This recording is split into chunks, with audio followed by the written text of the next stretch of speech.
உனக்கு பின்னால இருக்கிற அந்த பிசினஸ் ஐகான் யாரு? பார்க்க எதுவும் தெரியாத முட்டாள் மாதிரி இருக்கான். ரொம்ப நேரமா நம்மளையே பார்த்துக்கிட்டு இருக்கான். வரும்போது உன் கூட தானே வந்தான். இப்ப ஏன் தனியா உக்காந்துக்கிட்டு இருக்கான்? அவன் யாருன்னு எனக்கு சொல்ல முடியுமா என்று விக்ரமை பார்த்தபடியே கேட்டாள் லாரா. அவள் விக்ரமை பற்றி பேசும்போது டேனிக்கு அடக்க முடியாத கோபம் வந்தது. அவனுடைய முகத்தை பார்த்த லாரா கேலியாக சிரித்துக்கொண்டே, ரீசண்டா இங்கிலாந்துல இருந்து ஒரு ஃபேமஸான பழமொழி ஒன்று கேட்டேன். இப்போ உன்னை பார்க்கும்போது எனக்கு அதை சொல்லணும்னு தோணுது என்று சொல்ல டேனி கோவத்தில் தனது முஷ்டியை இறுக்கினான். சரி சரி சரி, கோவப்படாத டேனி, அதை நான் கண்டிப்பா இன்னொரு நாளைக்கு சொல்றேன். இப்போ நான் கிளம்புறேன், சரியா என்று அவனை பார்த்து சிரித்துக்கொண்டே அங்கே இருந்து நகரும் லாராவை டேனி கையை குறுக்கே நீட்டி அவளை தடுத்தான். நான் இன்னமும் உன்னை போக சொல்லவே இல்லையே என்று அவளை பார்த்து முறைத்தபடியே கோபமாக சொன்னான் டேனி. அந்த குரலில் லாரா அதிர்ச்சி அடைந்து அவனையே பார்த்தபடி நின்றாள். அப்போது பின்னால் இருந்து விக்ரமின் குரல் கேட்டது. நீ உண்மையிலேயே ரொம்ப திமிர் பிடிச்ச பொண்ணு. இது என்னோட இடம். நீ உள்ள நுழைற வரைக்கும் என்ன வேணும்னாலும் பண்ணிக்கலாம். ஆனா ஒரு தடவை உள்ள வந்துட்டா நான் மனசு வச்சா மட்டும்தான் வெளியே போக முடியும். வெளிநாட்டில இருந்து பஞ்சம் பொழைக்க வந்துட்டு என் நாட்டை பத்தியும் என் நாட்டு மக்களை பத்தியும் கேவலமா பேசுற, உனக்கு எவ்வளவு தைரியம் இருக்கும் என்று விக்ரம் கோபமாக சொல்லியபடி அங்கிருந்து எழுந்து லாராவின் அருகில் வந்தான். என்ன சொன்ன? இன்னொரு தடவை சொல்லு பாப்போம். என்னையே பிடிச்சு வைக்கிற அளவுக்கு உனக்கு தைரியம் இருக்கா? நான் யாருன்னு தெரியுமா? என்னை வெளியே விடலனா என்ன நடக்கும்னு தெரியுமா என்று லாரா கோபமான முகத்துடன் விக்ரமை பார்த்து தீவிரமாக சொன்னாள். என்ன வர்றவங்க எல்லாம் நான் யாருன்னு தெரியுமா நான் யாருன்னு தெரியுமான்னு என்கிட்ட கேட்குறீங்க? ஏன் உங்களுக்கு தெரியாதா நீங்க யாருன்னு என்று கிண்டலாக விக்ரம் சொல்லி சிரித்துக்கொண்டே அவள் முன்னால் வந்து நின்றான். அவன் கண்களை பார்க்க முடியாத லாரா திரும்பி டேனியை பார்த்து, டேனி, இது யாரு? இந்த இடியட் உன்னோட ஆளா? பார்க்கறதுக்கு டாய்லெட் கழுவுற மாதிரி இருக்கான். இவனை கூட வச்சுக்கிட்டு என்ன பயமுறுத்த பார்க்குறியா என்று லாரா வெறுப்புடன் விக்ரமை பார்த்து சொன்னாள். அதை கேட்டதும் விக்ரம் அவளை பார்த்து லேசாக சிரித்தான். அந்த சிரிப்பில் லாரா இன்னமும் அதிகமாக கோபமடைந்தாள். ஆனால் விக்ரமை பற்றி அப்படி பேசுவதை பார்த்து டேனி உண்மையிலேயே கோபப்பட்டான். அவளை பார்த்து அடிப்பது போல கையை ஓங்கி, இதுக்கு மேல ஏதாச்சும் பேசுனா பல்ல பேத்துருவேன் என்று கோபமாக சொன்னான் டேனி. ஏய் முட்டாள், எவ்வளவு தைரியம் இருந்தா என்னை அடிக்கிறதுக்கு கையை ஓங்குவ? ஒரு ஃபாரினரோட பலம் என்னன்னு உங்களுக்கு தெரியுமா? நான் நினைச்சா இன்னைக்குள்ள உங்க 2 பேரையும் காலி பண்ண முடியும். நீங்க பண்ணின தப்புக்கு ஒழுங்கா என் முன்னால மண்டி போட்டு மன்னிப்பு கேளுங்க என்று திமிராக அவர்களை பார்த்து சொன்னாள் லாரா. உடனே அவள் கோபமாக அருகில் இருந்த பாடிகார்டை திரும்பி பார்க்க சின்ன பையன் மாதிரி இருந்துட்டு எங்க கூடவே மோதணும்னு நினைக்கிறியா என்று சொல்லியபடியே விக்ரமை அடிப்பதற்காக வேகமாக அருகில் வந்தான். விக்ரம் அங்கே போட்டிருந்த ஒரு டேபிளின் மீது கையை வைத்து தனது 2 கால்களையும் தூக்கி அவன் மார்பில் எட்டி உதைத்தான். உடனே அவன் சில அடிகள் பின்னால் பறந்து அங்கே இருந்த ஒரு டேபிளின் மீது விழுந்தான். அவன் விழுந்ததில் டேபிள் சுக்கு நூறாக உடைந்தது. அந்த ஒரே அடியில் லாராவிற்கு விக்ரமை பார்த்து பதட்டம் ஏற்பட்டது. அதிர்ச்சியோடு அவனையே பார்த்தபடி நின்றாள். ஆமா, நாங்க எதுக்கு முன்னாடி மண்டி போடணும் என்று விக்ரம் அவளை பார்த்து தீவிரமான தொனியில் சொன்னான். ஏற்கனவே விக்ரமை பார்த்து பயந்து போயிருந்த லாரா என்ன சொல்வதென்று தெரியாமல் அவனையே பார்த்தபடி நின்று இருந்தாள். விக்ரமின் கண்ணில் கருணையே இல்லாத கோபத்தை அவளால் பார்க்க முடிந்தது. அதற்கு மேல் அவனிடம் சண்டை போடுவதால் தனக்கு தான் பாதிப்பு அதிகம் என்பது அவளுக்கு நன்றாகவே புரிந்தது. இந்த நேரத்தில் அவனிடம் சரணடைவதை தவிர வேறு வழி இல்லை என்று அவளுக்கு புரிந்துவிட்டது. மிஸ்டர், நீங்க யாருன்னு எனக்கு தெரியல, அதனால தான் அப்படியெல்லாம் பேசிட்டேன். என்னை மன்னிச்சிடுங்க. இதுக்கு மேல நான் உங்களை எதுவும் பேச மாட்டேன், உங்க பக்கமே வரமாட்டேன் என்று பணிவுடன் அவனை பார்த்து சொன்னாள் லாரா. அவள் கண்கள் முழுவதுமே பயம் மட்டும்தான் தெரிந்தது. பார்ப்பதற்கு சின்ன பையன் மாதிரி இருக்கும் விக்ரமை பார்த்து சாதாரணமாக நினைத்த லாராவிற்கு இது ஒரு பெரிய பாடமாக அமைந்துவிட்டது. விக்ரம் அடித்த அந்த பாடிகார்ட் எந்த பேச்சு மூச்சும் இல்லாமல் கீழே விழுந்து கிடந்தான். அவன் மயங்கி கிடக்கிறானா இல்லை செத்து விட்டானா என்று எதுவும் புரியாமல் பயத்தில் நடுங்கியபடி நின்று கொண்டு இருந்தாள் லாரா. இதுவரைக்கும் என்னையும் டேனியும் முட்டாள்னு சொல்லிட்டு இருந்த, என்னமோ உனக்கு தான் எல்லாமே தெரிஞ்ச மாதிரி பேசிக்கிட்டு இருந்த. இப்ப என்னாச்சு? பேசு. உன்னால என்ன வேணும்னாலும் பண்ண முடியும்னு சொன்னல, இப்ப பண்ணு என்று விக்ரம் அவளை பார்த்து ஏளனமாக கேட்டான். இல்ல, நான் தப்பா பேசிட்டேன், என்னை மன்னிச்சிடுங்க. இதுக்கு மேல நான் உங்க வழிக்கே வரமாட்டேன். நான் தான் தப்பா பேசிட்டேன் என்று சொன்னாள் லாரா. அவள் கெஞ்சுவதை பார்த்து டேனி கேலியாக சிரித்தான். ஆனால் ஒரு வார்த்தை கூட அவளை பார்த்து பேசவில்லை. 2 பேரும் அமைதியாக அவளையே பார்த்தபடி நின்று இருந்தார்கள். அப்போது லாரா தன் பக்கத்தில் இருந்த இன்னொரு பாடிகார்டை பார்த்து சைகை செய்தாள். ஆனால் அவனும் ஏற்கனவே பயத்தில் நின்று இருந்தான். டேய் இடியட், பார்த்துக்கிட்டே இருக்க, ஏதாச்சும் பண்ணுடா என்று தன் பாடிகார்டை பார்த்து லாரா கோபமாக திட்ட, அவனுக்கு வேறு வழி இல்லாமல் விக்ரமை பார்த்து அடிக்க சென்றான். ஆனால் அவன் விக்ரமை நெருங்குவதற்கு முன்பே லம்போ அவனை பிடித்து தலைக்கு மேல் தூக்கி அருகில் இருந்த ஒரு டேபிளின் மீது ஓங்கி அடித்தான். இன்னொரு டேபிளும் நொறுங்கியது. அவன் அப்படியே வலியால் துடித்தபடி கீழே விழுந்து கிடந்தான். அதை பார்த்ததும் லாரா அதற்கு மேல் பொறுத்து கொள்ள முடியாமல் நேரடியாக தன் ஹேண்ட்பேக்கில் வைத்திருந்த துப்பாக்கியை எடுத்து விக்ரமை நோக்கி நீட்டினாள்.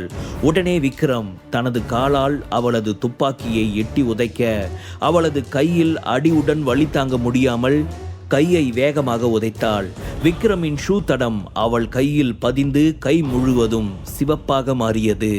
இந்தியாவில் இருக்கிற இந்த பையன் எவ்வளவு தைரியம் இருந்தா என்ன காலால எட்டி உதைப்பான்? இவனுக்கு அந்த அளவுக்கு எப்படி தைரியம் வந்துச்சுன்னு எனக்கு புரியல.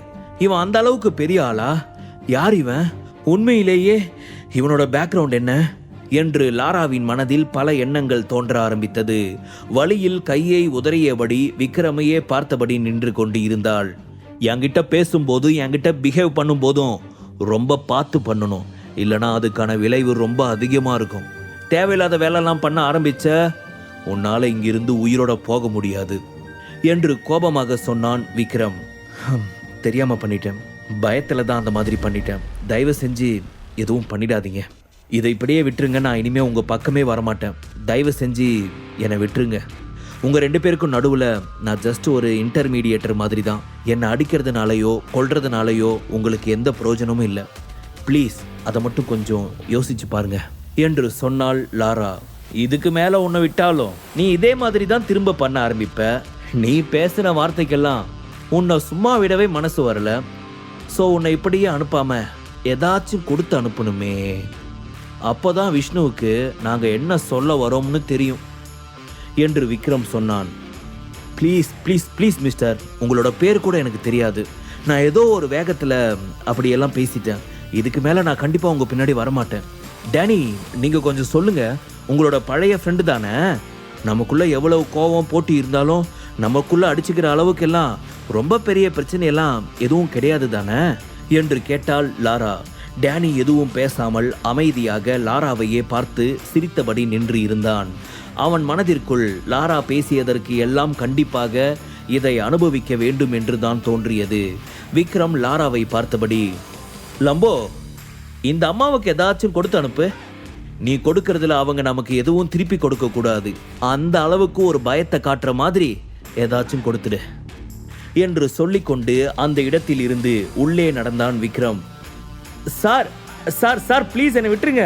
நான் உங்ககிட்ட மன்னிப்பு கூட கேட்க ரெடியா இருக்கேன். தயவு செஞ்சு என்னை விட்டுருங்க.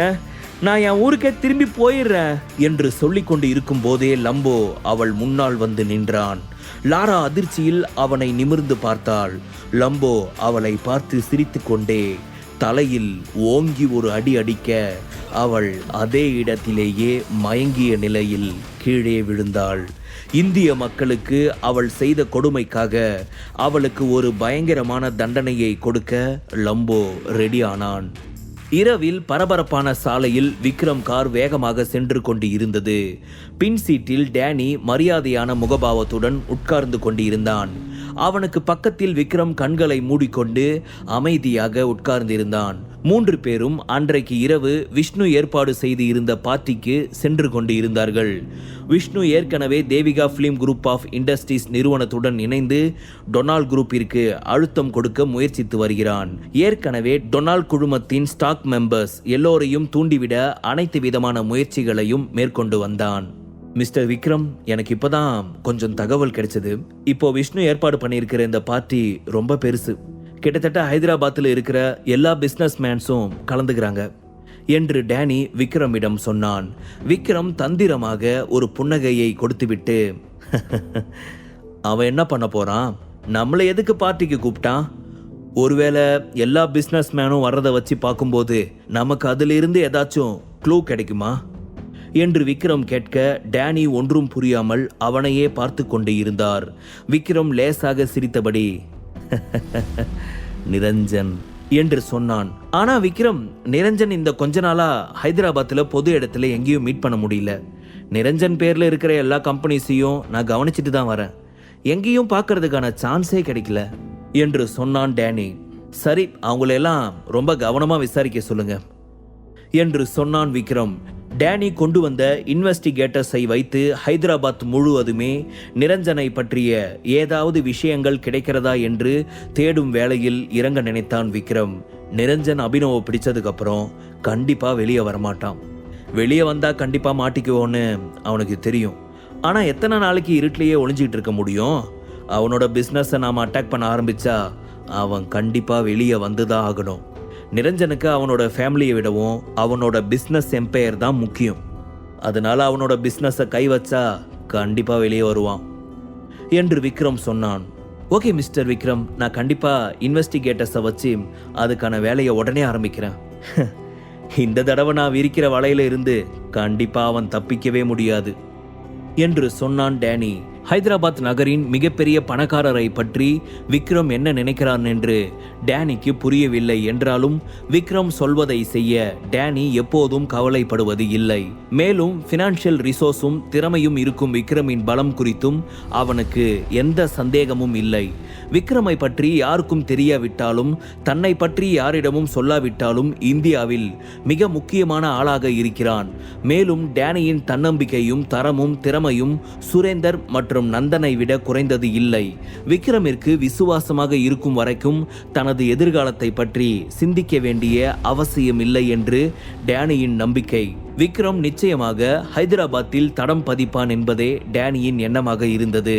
மிஸ்டர் விக்ரம், இந்த கொஞ்ச நாளா நிரஞ்சன் கோட்ஸோவோட குரூப் ஒரு மூவ் பண்ணியிருக்காங்க. 2 நாளைக்கு முன்னால அவங்க ஹைதராபாத் சிட்டியில் இருக்கிற வர்தன் மெடிக்கல் குரூப்ஸை திடீர்னு தாக்க ஆரம்பிச்சிட்டாங்க. நிரஞ்சன் தன்னோட செல்வாக்கை யூஸ் பண்ணி ஹைதராபாத் சிட்டி சேம்பர் ஆஃப் காமர்ஸில் லீடராக இருந்தான். எனக்கு தெரிஞ்சு நிரஞ்சனுக்கும் வர்தன் ஃபேமிலிக்கும் எந்த பிரச்சனையும் இருக்கிற மாதிரி தெரியல. ஆனால் ஏன் திடீர்னு இப்படி அவங்களோட பிஸ்னஸ் எல்லாம் அட்டாக் பண்ணாங்கன்னு ஒன்றும் புரியல என்று சொன்னான் டேனி. என்னது, நிரஞ்சன் வர்தன் குரூப்ஸை அட்டாக் பண்ணனானா என்று விக்ரம் அதிர்ச்சியில் திரும்ப கேட்டான். லாஸ்ட் டைம் நான் ஏர்போர்ட்ல இருந்தப்ப வர்தனை மீட் பண்ணினேன். நான் அவர் கூட பேசிட்டு இருந்ததை நிரஞ்சனோட ஆளுங்க யாராவது பார்த்துருக்கணும். எனக்கும் வர்தனுக்கும் ஏதோ கான்டாக்ட் இருக்கும்னு நினச்சிக்கிட்டு அவங்க வர்தனோட பிஸ்னஸை எல்லாம் அட்டாக் பண்ணியிருக்காங்க. நிரஞ்சன் இவ்வளவு கேவலமா இறங்குவான்னு நான் கொஞ்சம் கூட நினைச்சு பார்க்கவே இல்லை. ஜஸ்ட் ஒரு தடவை தான் நான் அவர் கூட பேசியிருப்பேன். என்னால் இப்போ அவருக்கு எவ்வளவு பெரிய லாஸ் ஆச்சுன்னு தெரியல என்று சொன்னான் விக்ரம். அதை கேட்டதும் டேனிக்கும் ஷாக்காக இருந்தது. அப்படியா விஷயம்? அதனால தான் இவ்வளவு பெரிய பிரச்சனை நடந்துச்சா என்று அதிர்ச்சியில் கேட்டான். விக்ரம் கொஞ்ச நேரம் யோசித்தபடி, டேனி, இனிமே நீ வர்தன் குரூப்ஸை சேர்த்து கவனிச்சுக்கோ. இதுக்கு மேல நிரஞ்சனோட ஆளுங்களால அவங்களுக்கு எந்த பாதிப்பும் வந்துடக்கூடாது என்று சொன்னான் விக்ரம். இல்ல விக்ரம், நான் உடனே அவங்கள கண்காணிக்கிறதுக்கு ஒரு டீம் அனுப்புறேன். இதுக்கு மேல எதுவும் நடக்காத மாதிரி நான் பார்த்துக்கிறேன் என்று சொன்னான் டேனி. அப்படியே நான் வர்தனை மீட் பண்ணணும், அதுக்கான ஏற்பாடுகளையும் பண்ணு என்று விக்ரம் சொல்ல டேனி மரியாதையுடன் சரி என்று தலையை ஆட்டினான். முழு கதையையும் கேட்டு மகிழ பாக்கெட் FM ஆப்பை டவுன்லோட் செய்யுங்கள். லிங்க் டிஸ்கிரிப்ஷனில் கொடுக்கப்பட்டுள்ளது.